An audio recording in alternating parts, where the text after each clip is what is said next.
Ash Hollow was a town where time seemed to have stopped. The houses, which in their prime had hosted entire families, now stood empty, their walls cloaked in moss and their roofs caved in from neglect. The town was isolated, surrounded by forests and hills, far from the ever-expanding cities.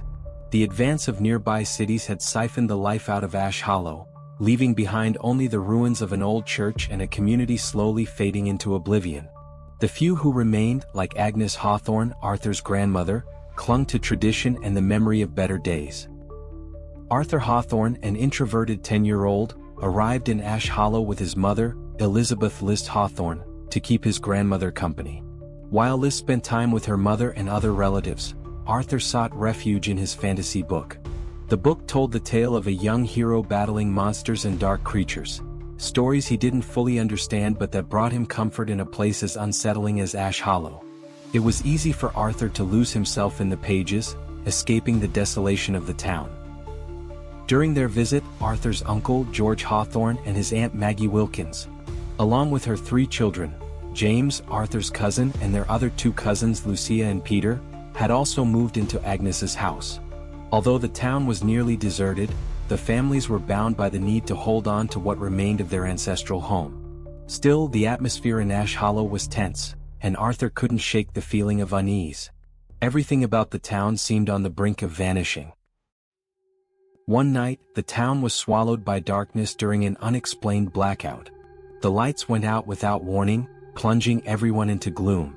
Frightened, Arthur ran to the main room of the house, where his mother and grandmother were gathered. Liz tried to soothe him, but his fear left him on edge. "It happens every 3 weeks," Agnes said with a calm smile, as though it were a mundane occurrence. "Don't worry, dear. It's normal in this town." Arthur was bewildered. He couldn't understand how something so strange could be deemed normal. His grandmother's words, though meant to reassure, failed to dispel the uneasiness that gripped him. The air inside the house felt thick, as if the town itself was breathing from deep within, waiting for something to happen. The next day, a sense of unease blanketed the town. The sun was barely beginning to rise, but its light failed to lift the heaviness that hung over Ash Hollow. The shadows of the previous night seemed to stretch longer, as if the town were caught in a limbo between reality and the macabre. No one could explain the sudden disappearance of James, Arthur's cousin, who had been in his room the night before, apparently asleep in his bed like any child his age. But by dawn, when the rest of the family woke up, James was gone. His room was empty, his bed neatly made, the sheets rumpled as though someone had been there at some point but had vanished without a trace. There were no signs of him leaving through the door, no footprints on the floor. It was as if he had dissolved into thin air, leaving nothing behind but a faint breeze. The silence in the house was thick, broken only by the tense murmurs of the adults trying to make sense of what had happened. George, visibly distressed, decided to organize an urgent search of the town. Fear churned in his gut as they combed the deserted streets of Ash Hollow, their footsteps echoing with an unsettling emptiness. Liz and Maggie, Liz's sister, joined him. The search extended through nearby houses, abandoned buildings, and even the ruins of the old church, but no trace of James was found. Every corner of the town seemed darker than the last, and the sensation of being watched was impossible to shake. Meanwhile, Agnes stayed at the house to watch over the children, though her face betrayed a worry she couldn't hide despite her age. It wasn't just the fear of what might have happened to James. Something about the very air, about the town itself, seemed to have shifted. It felt as though something malevolent was beginning to take shape in the shadows of Ash Hollow. Arthur, however, couldn't sit still. The feeling that something was wrong, that the town was being pulled toward something dark and dangerous, drove him to investigate on his own. The unease in his chest morphed into a pressing need to understand what was happening. Something inside him, an inexplicable intuition, drew him to James's room. He was determined to find a clue, something that might explain his cousin's disappearance. Cautiously, he entered James's room. The walls were decorated with family photos, drawings, and childhood memorabilia.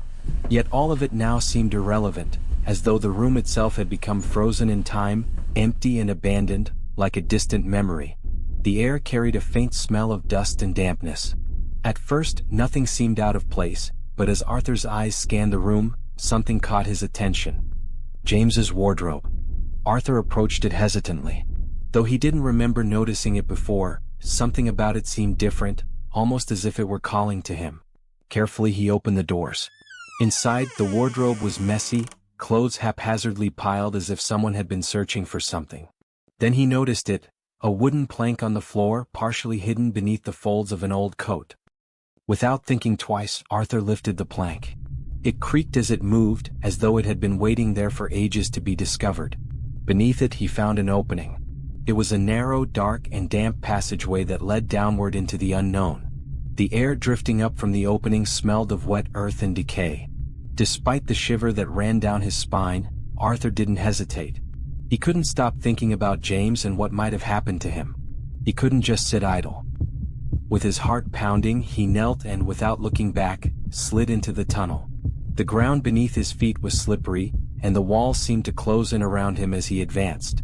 The passage stretched on, each step drawing him deeper into the darkness.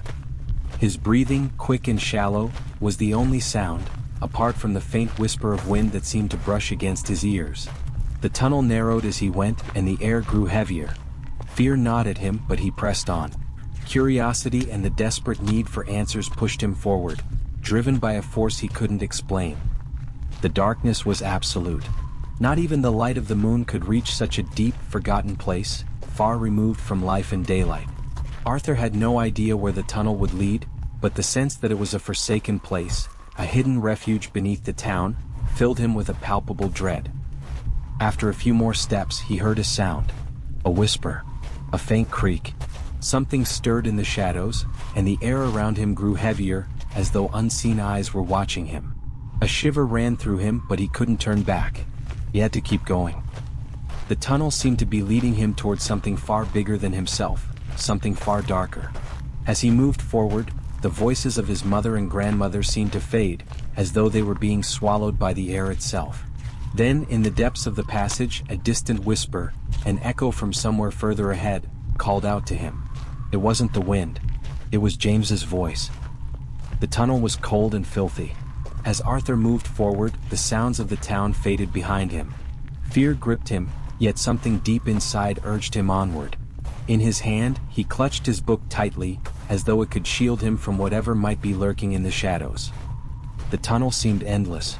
The further he went, the stronger his unease grew, but his curiosity kept his feet moving. Finally, the passage opened into a large, dusty, and disordered chamber that appeared to have been abandoned long ago. Shreds of old clothing, broken furniture, and scattered documents littered the floor. The space was dark, steeped in the weight of forgotten time. Then, piercing through the silence, he heard a voice. It was James's voice. Weak and distant like an echo. Arthur moved toward it, driven by the hope of finding his cousin. But before he could reach the source of the sound, a figure emerged. The creature was thin and nearly skeletal, moving slowly as it sniffed the air like a predator on the hunt. It wore an ancient priest's robe, its sickly, decaying skin barely clinging to its frame. Its eyes, sunken and pitch black, stared with an unsettling emptiness. The creature's presence filled the chamber with a suffocating darkness. Arthur ducked behind a pile of clothes, his heart pounding in his chest. He watched as the creature-like figure prowled past him, sniffing the air as if searching for something, or someone. Arthur held his breath, terrified of being discovered. Suddenly, James's voice echoed again, this time closer. The creature turned and lumbered toward an adjacent room, leaving Arthur momentarily safe. Seizing the opportunity, Arthur emerged from his hiding spot and bolted blindly through the passages, his footsteps echoing in the oppressive darkness. Arthur remained motionless, his heart pounding so fiercely it felt as though the sound filled the narrow passageway where he hid. The faint light filtering through cracks in the tunnel barely illuminated the damp stone walls. He clutched his book tightly, his fingers gripping the cover so hard that his knuckles turned white. Suddenly he saw movement. The creature's feet passed slowly in front of his hiding spot. They were thin, with dark, sharp nails that scraped against the stone floor. Arthur held his breath, feeling as though time had stopped entirely. The creature paused, sniffing and searching the area. Arthur's body trembled, fear rooting him in place. A sound shattered the tension. his mother's frantic voice echoing through the tunnels. Arthur! Arthur! Where are you? The echo bounced off the walls, distorting her tone until it was almost unrecognizable. The creature whipped its head toward the sound and without hesitation shot down the tunnels, moving with inhuman speed. Arthur seized the moment. He sprang from his hiding place and started running through the tunnel, his ragged breaths filling his ears. Behind him, the noises were a terrifying cacophony. The creature's rapid steps, its guttural growls and his mother's voice, which seemed to come from every direction. Finally, he stumbled into a space where a faint glow filtered through a blocked exit. It was moonlight, cold and reassuring, shining through wooden planks and soil that sealed the opening. Arthur slammed into the obstruction and began clawing at it with his small hands, but the planks were tightly secured. Please. Someone help me. He cried, desperation breaking his voice. Suddenly, hands grabbed his shoulders through the gaps in the wooden boards. Arthur gasped and tried to pull away, but a familiar voice stopped him. Arthur! It's me. It's Mom. You're safe now. Arthur let out a sob of relief. Through the cracks, he embraced his mother as best he could. Her arms wrapped protectively around him, her face etched with overwhelming relief at finding her son. Moments later, his Uncle George appeared, rushing toward them with a flashlight in one hand and a shotgun in the other. Seeing Arthur trapped inside the tunnel, George moved swiftly to remove the barricade. With a tremendous effort, he pulled at the planks, his strength finally clearing the exit. Arthur stumbled out into the open air, collapsing into his mother's arms. He took deep, shuddering breaths of the cool night air, finally feeling some measure of safety.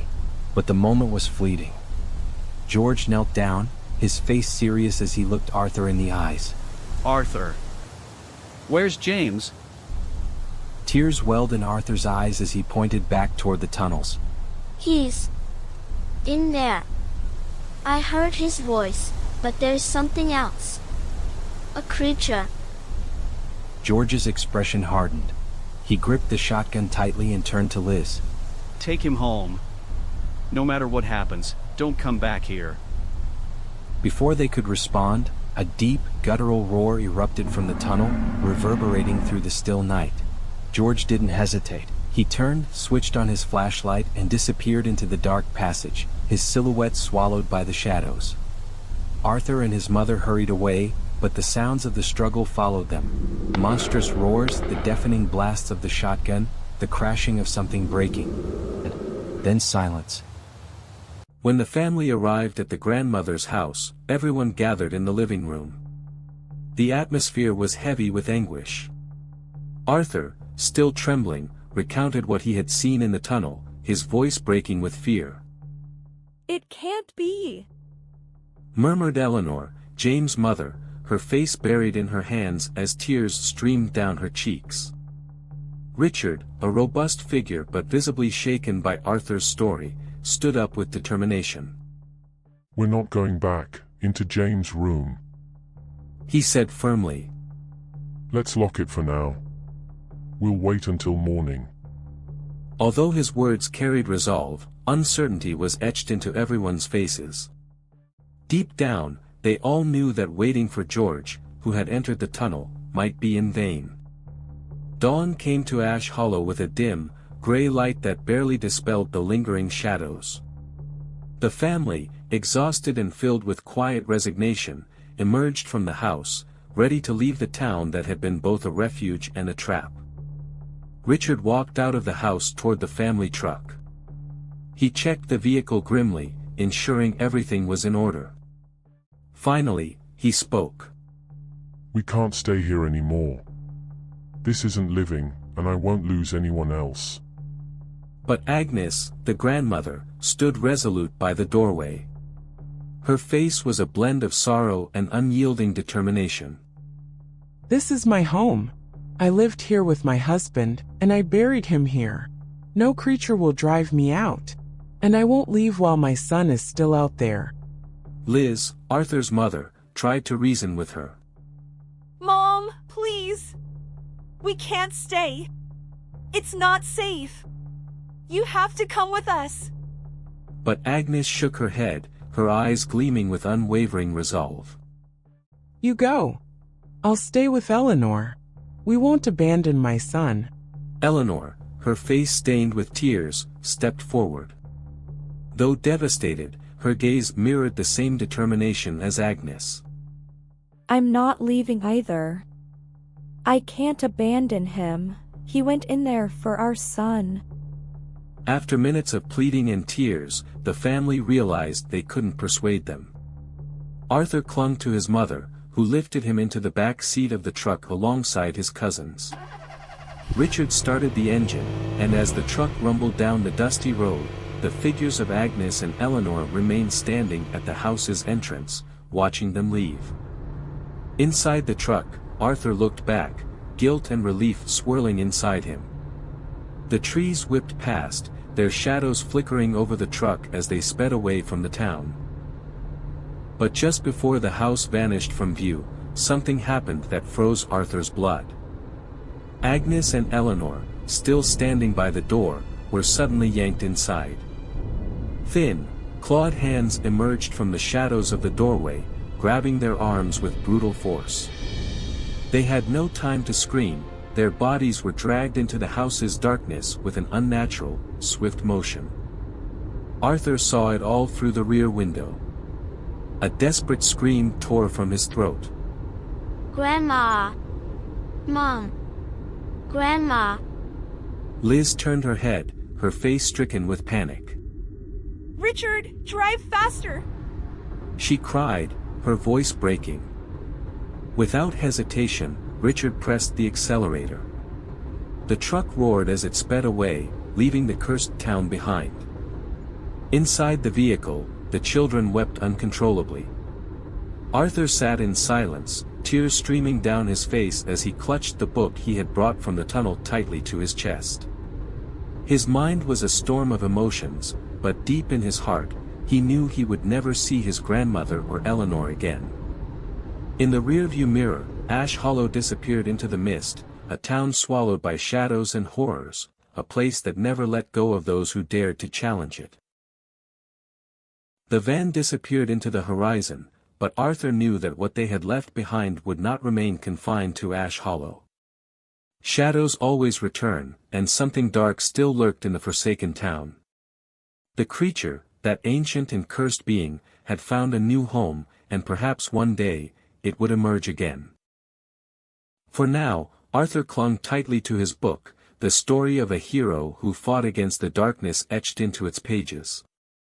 He wondered if, one day, he too could become that hero.